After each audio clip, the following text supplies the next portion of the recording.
Batch में लगातार हर रोज जो है 11th और 12th हिंदी मीडियम और इंग्लिश मीडियम दोनों के ज्योग्राफी के जो मैटर हैं, चैप्टर्स हैं, उनको लगातार आप लोगों के बीच में ला रहा हूँ। तो आपको अच्छे लग रहे होंगे, तो आप सभी लाइक करें, वीडियो को सब्सक्राइब करें। आप ना तो लाइक करते हैं और सब्सक्राइब भी कम कर रखा है, और शेयर करें जिससे कि जो और आपके साथ के जो लोग हैं या आप बच्चे हैं जो आपके चित परिचित हैं वो भी इसका फायदा उठा सके। तो आप लोग सभी वीडियो को शेयर जरूर करें, लाइक करें, और आपको जो अच्छा लगे या जो कोई कमी तो आप उसमें कमेंट करके मुझे बताएं, जिससे कि मैं और ज्यादा सुधार करके आप लोगों को अच्छे से अच्छे कर सकूं, अच्छे से अच्छे जो वीडियोस प्रोवाइड करा सकूं, और जिससे कि आप और से और ज्यादा फायदा उठा सकें। मैं आपका मनोज आर्य, आर्य नॉलेज वर्ल्ड। आपका अध्याय है 7।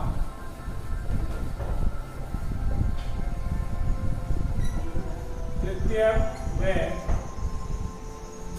चतुर्थ क्रियाकलाप। तृतीय चतुर्थ व्यवसाय भी बोल सकते हैं। इसमें तृतीय क्रियाकलाप जिससे इसे सेवा सेक्टर भी बोला जाता है। तृतीय को क्या बोला जाता है? सेवा सेक्टर। सेवा सेक्टर से अभिप्राय है इसमें मनुष्य जो है 2 प्रकार से सेवाएं प्रदान करता है, शारीरिक और मानसिक। शारीरिक और मानसिक रूप से सेवाएं प्रदान करता है। ठीक है, शारीरिक श्रम करता है, और मानसिक जो है डॉक्टर है, इंजीनियर है, अध्यापक है, बिजली निर्माता है, वैज्ञानिक है, ये सभी कैसे श्रम करते हैं? मानसिक श्रम करते हैं। कैसे श्रम करते हैं? मानसिक श्रम करते हैं। तो 2 प्रकार की सेवाएं हो गई। अब हम इसमें देखते हैं तृतीय क्रियाकलाप, जिसे सेवा सेक्टर भी कहते हैं। ये सेवाएं विशिष्ट कलाएं हैं जो भुगतान के पहले प्राप्त होती। सेवाओं के बदले भुगतान होता है। इसमें सेवाओं के बदले आप सेवाएं प्रदान करेंगे और भुगतान होगा। एक डॉक्टर के पास आप गए और डॉक्टर ने आपको देखा कि आप बीमार हैं, आपको बुखार है, और उसने दवाई लिख दी, पर्चा लिख दिया दवाई का, और आपने क्या दी उसको? फीस। ठीक है, तो मनुष्य डॉक्टर ने आपको शारीरिक ना सेवा लेकर के मानसिक सेवा दी और आपने उसका भुगतान किया। ऐसे ही जो है आप गए फिर केमिस्ट के पास, उसने पर्चियां देखी, दवा दी, और वो भी एक तरीके से क्या हो गई? उसमें शारीरिक और मानसिक दोनों क्रियाएं होंगी। कुछ सेवाएं ऐसी होती है इसमें शारीरिक और मानसिक दोनों क्रिया चलते हैं। ठीक है, तो इसमें सेवाओं के बदले भुगतान किया जाता है।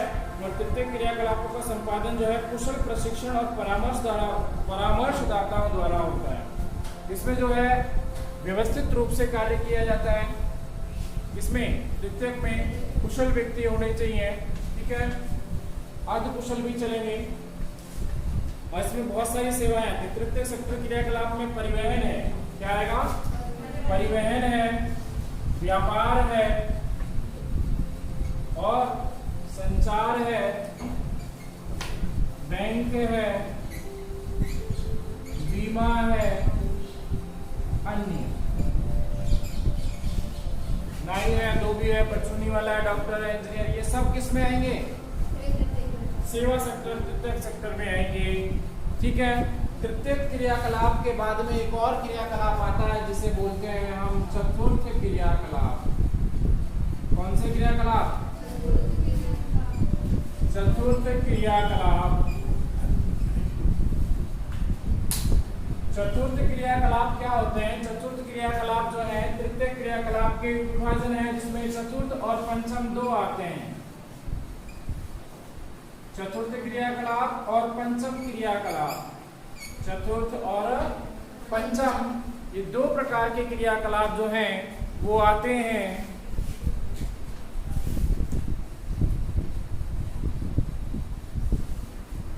चतुर्थ क्रियाकलाप और पंचम क्रियाकलाप। अब चतुर्थ क्रियाकलाप में आप देखें क्या होता है। मैंने कहा कि तृतीय सेवा सेक्टर है, उसी का विभाजन है जिसमें चतुर्थ और पंचम को रखा गया। इसमें थोड़ी उच्च सेवाएं आती हैं। क्या आती हैं इसमें? उच्च सेवाएं प्रदान की जाती हैं। इससे थोड़ा स्तर इनका बढ़ जाता है। ये ज्ञान आधारित क्रियाएं हैं, इसमें मानसिक श्रम ज्यादा होता है। ज्ञान आधारित है, और ज्ञान आधारित है तो मानसिक श्रम इसमें ज्यादा होगा। क्या होगा?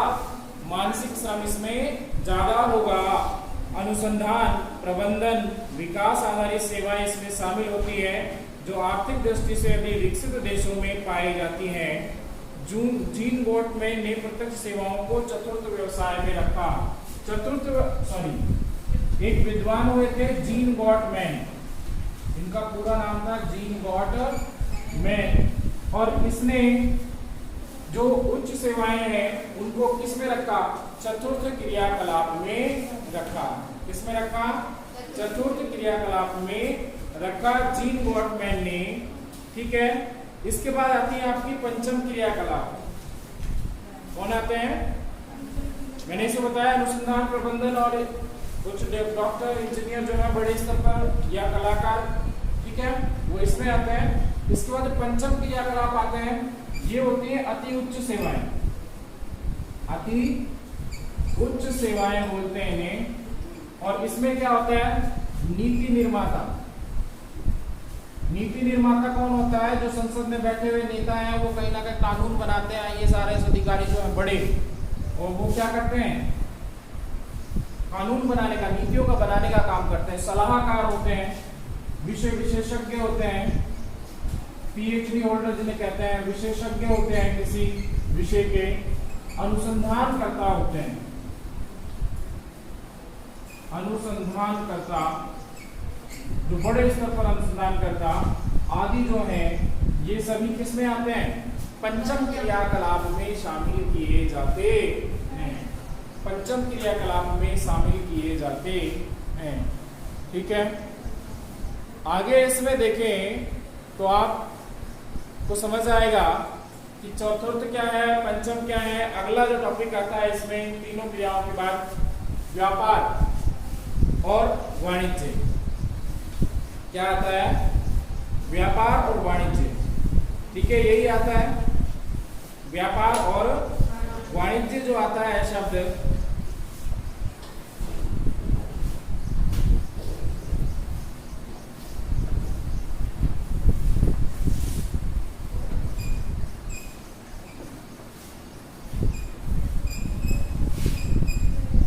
आप सभी जानते हैं व्यापार क्या होता है।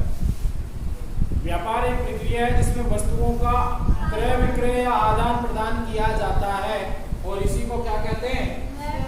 वाणिज्य भी कहा जाता है।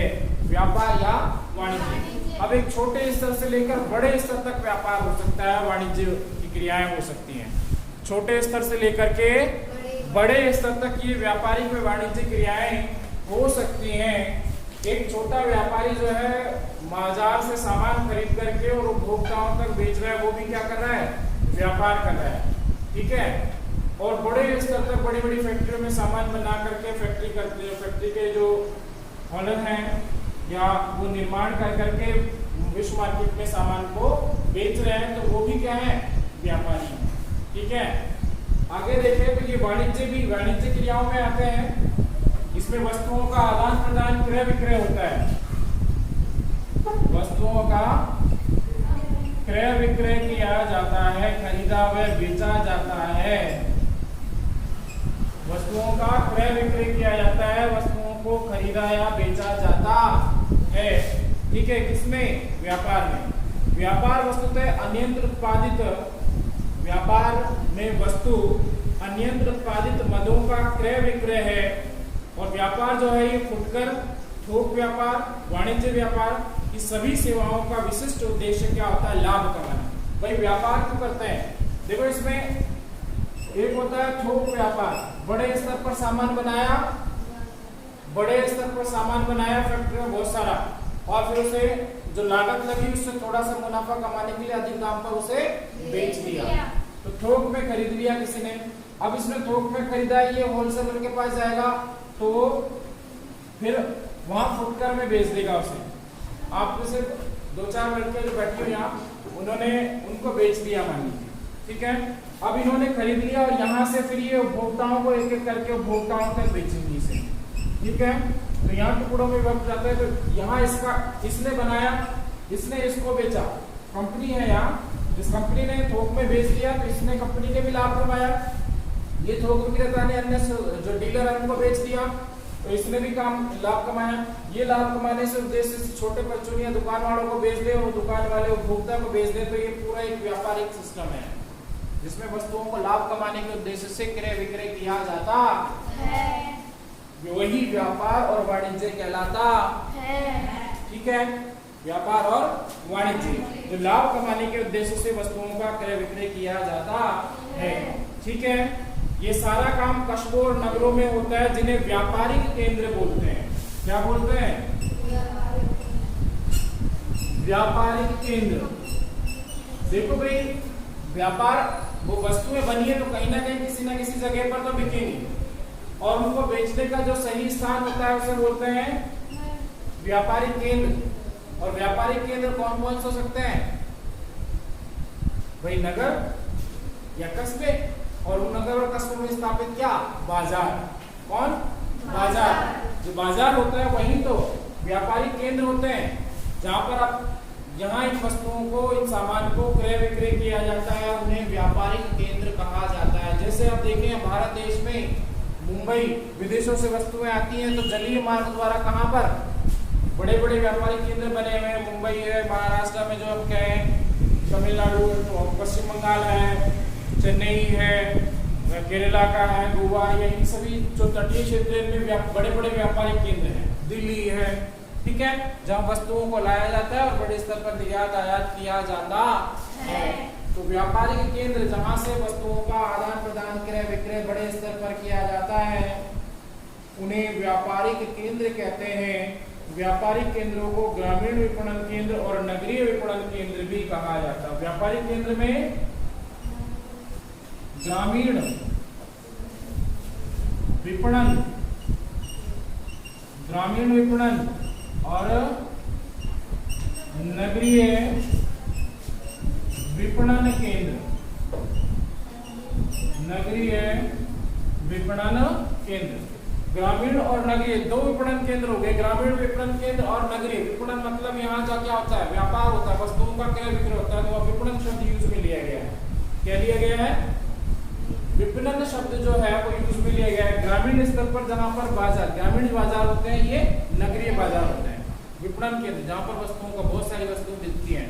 हॉप सर्कस पे जाके आप बहुत सारे, पहले सबसे पहले जाके वहाँ आलू टिक्की खाएंगे, गोलगप्पे वाला खड़ा है ना, वो कॉर्नर पे गोलगप्पा वाला ऐसा खड़ा होता है, महिलाएं जाके सबसे पहले गोलगप्पा खाने का प्रयास करती हैं, बाद में खरीदेंगे सब चीज, पहले पेट पूजा, काम दूसरा बाद में। या फिर वहाँ पूरा मार्केट है, वहां से आप कपड़े से लेकर के, बर्तनों से लेकर के, आभूषणों से, या जो आपके दैनिक जीवन या मुख्य जो आवश्यकताओं की वस्तुएं हैं, वो सारी वस्तुएं आपको कहाँ मिल जाएंगी? मार्केट में मिल जाएंगी। ठीक है, तो एक विपणन केंद्र हो गया है जहां पर आपको सभी प्रकार की वस्तुएं मिल जाती हैं और आप उन्हें खरीद सकते हैं।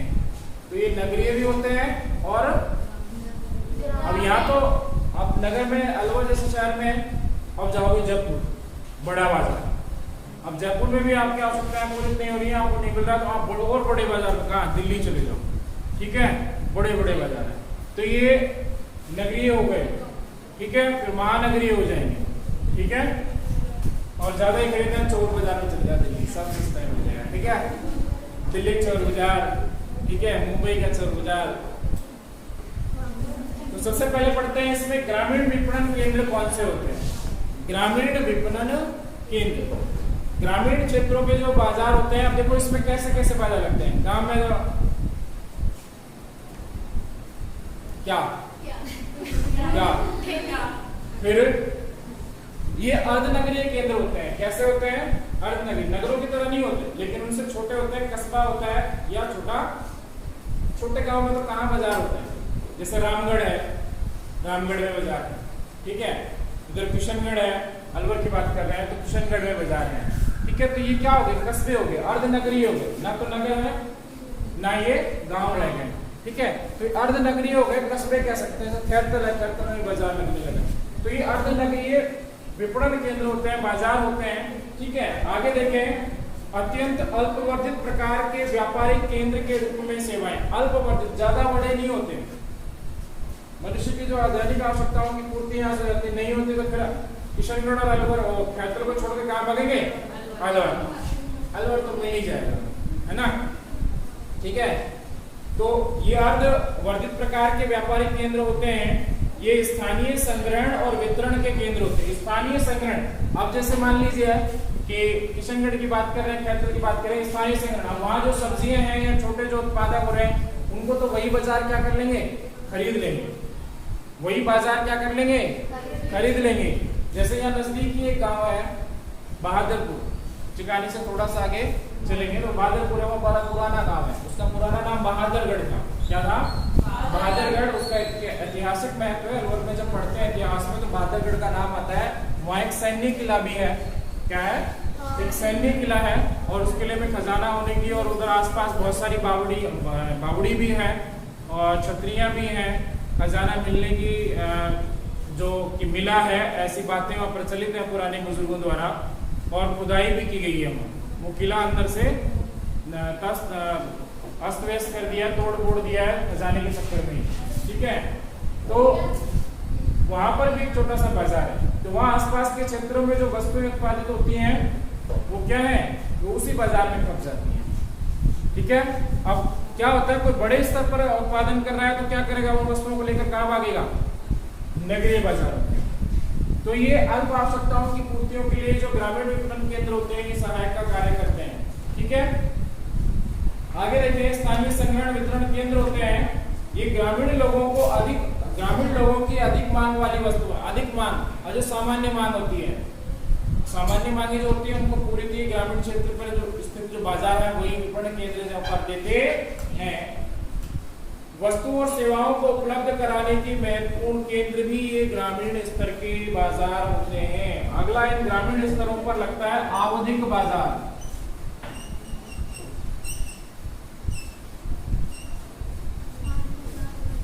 आवधिक बाजार क्या होते हैं, जो एक निश्चित अवधि में लगते हैं।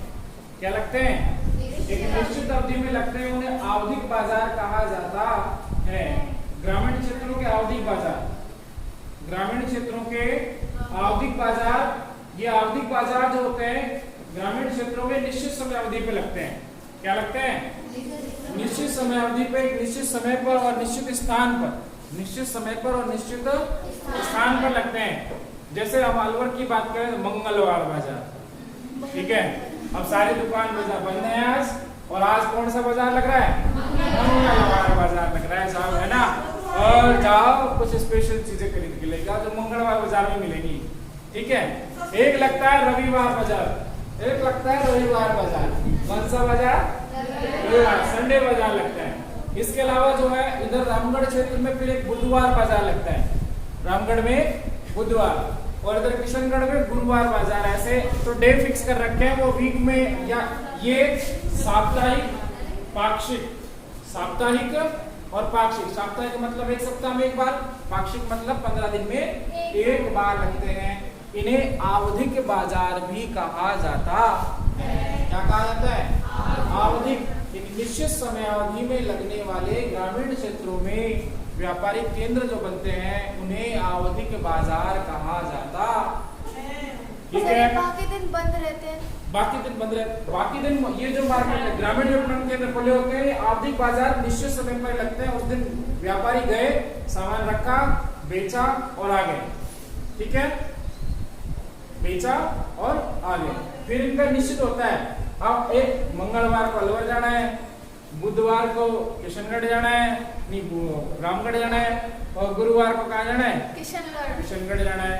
तो ऐसे इन्होंने निश्चित बना रखे हैं, 3-4 दिन सप्ताह में काम करेंगे और उस दिन ज्यादा बिक्री होती है, कमा लेते हैं, और फिर अगले दिन के या अगले वीक की प्रोसेस में लग जाते हैं, ठीक है।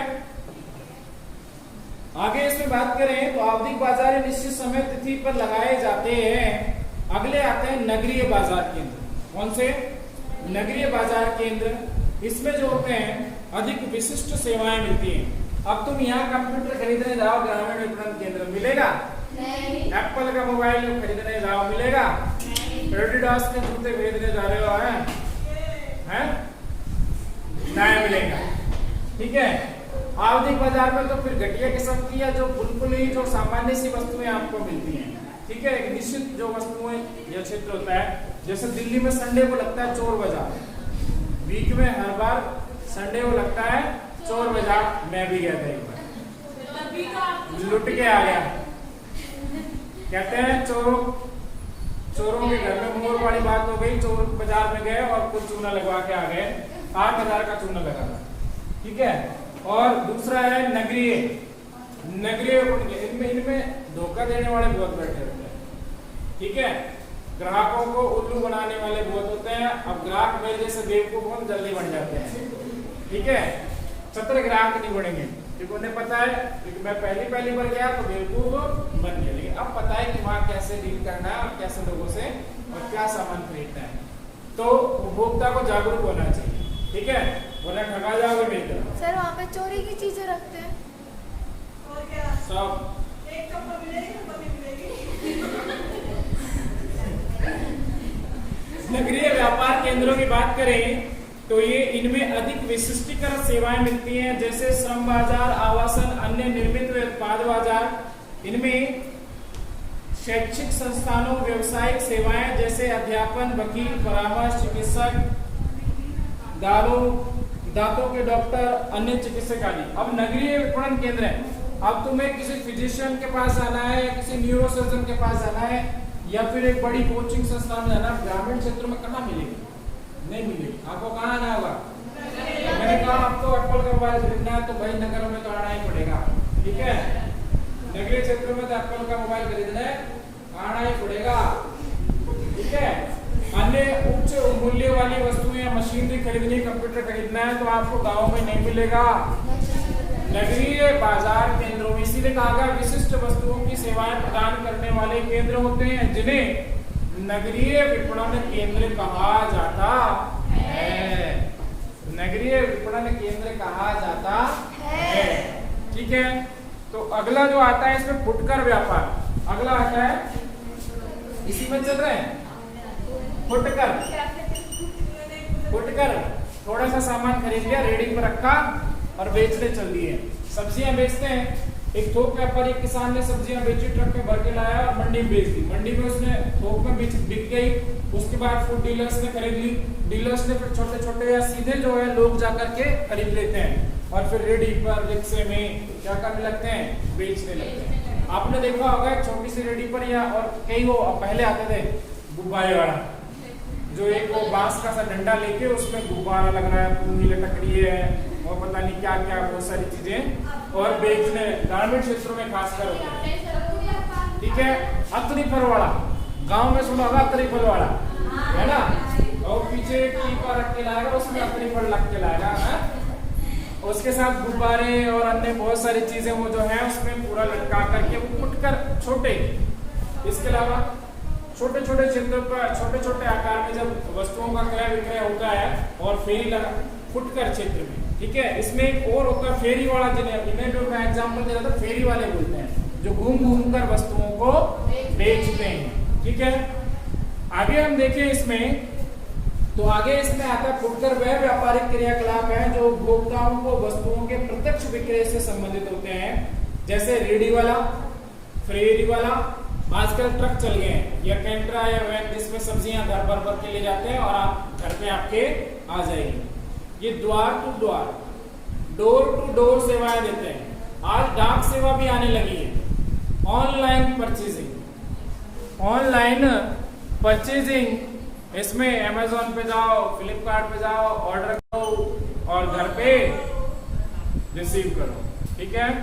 कैश पेमेंट या ऑनलाइन पेमेंट, ये भी किसमें आएगा? आपके फुटकर में आ रहा है, लेकिन बड़े स्तर पर किया जा रहा है। ठीक है। वर्तमान समय इसका चलन बढ़ा है। इस डाक आदेश हो गया। दूरभाष इंटरनेट, फोन कर दियो। सोसाइटियों में क्या होता है, नीचे या अन्य जो लोग हैं डीलर है उसको फोन कर दिया, हाँ भाई इतना सामान लिए, या फिर दुकानदार है वो कह देता है कि ये सामान है और पहुंचा दे भाई, पेमेंट हो जाएगा तेरा, या तो यहाँ से ले जाना या ऑनलाइन कर देंगे, फोन पे या गूगल पे कर देंगे। ठीक है। तो ये होते हैं आपके थोक व्यापार, सॉरी फुटकर व्यापार। कौन से होते हैं? फुटकर के बाद में एक और व्यापार आता है, थोक व्यापार। क्या आता है? थोक व्यापार। कई बार मम्मी कहते हैं थोक में बिक रहा है सामान, सस्ता पड़ेगा। थोक में व्यापारी कहते हैं यार इकट्ठा खरीद लो, थोक का कपड़ा है और ये अच्छा भी है और सस्ता भी है, थोक में खरीद लो, यानी इकट्ठा खरीद लो एक साथ। क्या कर लो, अब भाई तुम 10 चीजें खरीद के लेके आओ मान लो, और उन्हीं को आप 100 खरीद लो एक साथ, तो एक थोक में आ गया। अब इसमें इनका मूल्य जो है वो एक साथ आपने वस्तु खरीद ली है तो सस्ती पड़ जाएगी। दुकान पे गए कपड़ा खरीदने, अब ये एक ड्रेस कितने की है, मान लो 2000 रुपए की है। ऐसे करो तुम, ऐसे करो 5 ले लो, मैं आपको ना 1500 की लगा दूंगा, ठीक है। ये मार्जिन रख के चलते हैं थोक में। ये मैंने तो एग्जाम्पल दिया है छोटा, ये बड़े स्तर पर होता है, ठीक है। थोक व्यापारी भी बोलते हैं, थोक व्यापार भी बोलते हैं, सुनेंगे। थोक व्यापार का गठन अनेक बिचौलियों सौदागरों द्वारा होता है। इसमें मीडिएटर होते हैं जो फैक्ट्रियों से खरीदते हैं, बीच में लाकर सामान रोक लेते हैं और फिर उसे बेचते हैं दूसरों को। मैंने यहाँ समझाया, ठीक है। आगे इसमें चले तो पूर्तिकर्ताओं द्वारा होता है, न कि फुटकर भंडार द्वारा। फुटकर भंडारों के पास तो जाती है ये थोक व्यापारी खरीदते हैं, यहाँ अवधि और फुटकर वाले तो खरीदते हैं इनसे, थोक व्यापारियों से, ठीक है। कुछ बड़े भंडार विनिर्माताओं से सीधे खरीद कर लेते हैं और थोक विक्रेता प्राय फुटकर और भंडार को उधार भी देते हैं। अब ये थोक विक्रेता क्या करेंगे, एक फुटकर वाला ले गया, चल ले गया 100 पीस ले जा और बेच देना, जिनमें 50 के पैसे दे 50 उधार ले जा, जब बिक जाए तो बाकी पैसे दे देना। तो ये रिस्क पर लेते हैं 50, यानी कि आधा पूरा सामान देके आधा पैसा लेके रिस्क पर कार्य करते हैं और उस पर मुनाफा भी ज्यादा कमाते हैं। भाई 50 दे रहा है तेरे को उधार, तो आपसे रेट भी ज्यादा लेगा, ठीक है। पीछे से जो इसको मुनाफा था उसमें अपना मुनाफा काट करके बेचेगा, तो इसमें बिचौलियों को लाभ ज्यादा होता है, ठीक है। आगे देखें, थोक व्यापार के बाद आता है, यहां तक आपका जो व्यापार है वो खत्म होता है। इसमें आगे आता है परिवहन। क्या आता है, परिवहन क्या होता है, व्यक्ति या वस्तुओं को एक स्थान से दूसरे स्थान पर लाने ले जाने की प्रक्रिया, लाना ले जाना ये क्या कहलाता है, परिवहन। और जिन माध्यमों से व्यक्ति वस्तुओं को एक स्थान से दूसरे स्थान पर लाया ले जाया जाता है उन्हें क्या कहते हैं, परिवहन के साधन। और परिवहन के साधन कितने होते हैं, मुख्य रूप से 3 है, स्थल, जल और वायु। इसके अलावा स्थल में आप देखें सड़क और रेल, जल में आपके आंतरिक और सामुद्रिक, आंतरिक होती है नदियां नहरें, सामुद्रिक होती है बड़े समुद्र महासागर, और उसके बाद बचता है आपका वायु परिवहन, उसमें राष्ट्रीय और अंतरराष्ट्रीय सेवाएं, राष्ट्रीय और अंतरराष्ट्रीय। इसके अलावा जो बचता है आपका वो कौन सा, पाइपलाइन परिवहन, नया परिवहन का साधन है, ठीक है, जिसमें तेल, पानी, लिक्विड फॉर्म में दूध जो है, दूध बहुत छोटे स्तर पर इसका परिवहन हो रहा है दूध का, तो फैक्ट्रियों तक, जो बड़े बड़े फार्म रेंच जो पढ़े थे अपने पोस्टार्ड, व्यापारी पोस्टार्ड पढ़ा था पीछे, तो वहां पर दूध बड़े बड़े बागा रेंज बोलते हैं, बड़े बड़े क्षेत्रों पशुओं को अधिक मात्रा में पाल करके दूध निकाला जाता है, तो उस दूध को एक साथ पाइपलाइनों के माध्यम से नजदीकी स्थित फैक्ट्रियों में पहुंचा दिया जाता है, ठीक है। तो ये परिवहन के कुछ साधन। अब इसको हम और आगे देखते हैं कि क्या होता है परिवहन। परिवहन एक ऐसी सेवा और सुविधाएं हैं जिसमें व्यक्तियों, विनिर्मित माल या संपत्ति को भौतिक रूप से एक स्थान से दूसरे स्थान पर लाया व ले जाया जाता है, लाया व ले जाया जाता है, और यही परिवहन कहलाता है। यही क्या कहलाता है, परिवहन कहलाता है, ठीक है। परिवहन के साधन मैंने बता दिए। अब यहाँ एक शब्द आया है नोड, क्या आया है, नोड दे रखा है। नोड सुनिए क्या होता है, 2 अथवा अधिक मार्गों को संधि स्थल, 2 अथवा अधिक मार्गों का संधि स्थल होता है। देखो 2, यहां से एक सड़क आई, यहां से एक सड़क आई, यहां से एक सड़क आई, तो यहां पर ये आकर के जुड़ी, तो ये संधि स्थल जो कहलाता है ये नोड कहलाता है। क्या कहलाता है, नोड कहलाता है, ठीक है।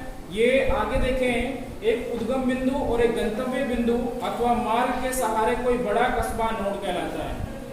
मार्ग के सहारे जहां पर कुछ रास्ते ग्रामीण क्षेत्र से आया, ये हाईवे था, इधर से कोई एक रास्ता आया, अब ये आकर के कहां मिल गए, इस पर मिल गए, और ये क्या कहलाया, नोड कहलाया। क्या कहलाया, नोड कहलाया। ये क्या कहलाया, नोड, ठीक है। जहां विभिन्न क्षेत्रों से आके मुख्य मार्ग या मुख्य शहर या किनारे पर आकर के, सड़क के किनारे आकर के विभिन्न रास्ते मिल जाते हैं, उन्हें नोड कहते हैं। परिवहन के साधनों की बात करें, परिवहन के साधनों की बात करें, परिवहन की बात कर रहा था। और परिवहन के साधन जिसमें पहला स्थल परिवहन, दूसरा जल परिवहन, तीसरा वायु परिवहन, चौथा और आ गया है, इसे इसी के अंदर रखा जाता है। इसमें सड़क, रेल और इसे इसी में शामिल कर लिया गया है पाइपलाइन परिवहन। जल तो आप जानते हैं सबसे सस्ता परिवहन का साधन, सबसे महंगा परिवहन का साधन, क्योंकि इसमें बनाने में पैसा ज्यादा खर्च होता है मशीनरी को, तो ये सबसे महंगा है, ठीक है। और जल सबसे सस्ता है। अपनी नाव बनाओ और खूब, अगर आपकी नदी जा रही है तो खुद ही चलाने लग जाओ, कोई सड़क बनाने की जरूरत नहीं है, छोटी सी नाव बना के चले जाओ, तैरते तैरते चप्पू से चलाते हुए, हैं? तो ये क्या है?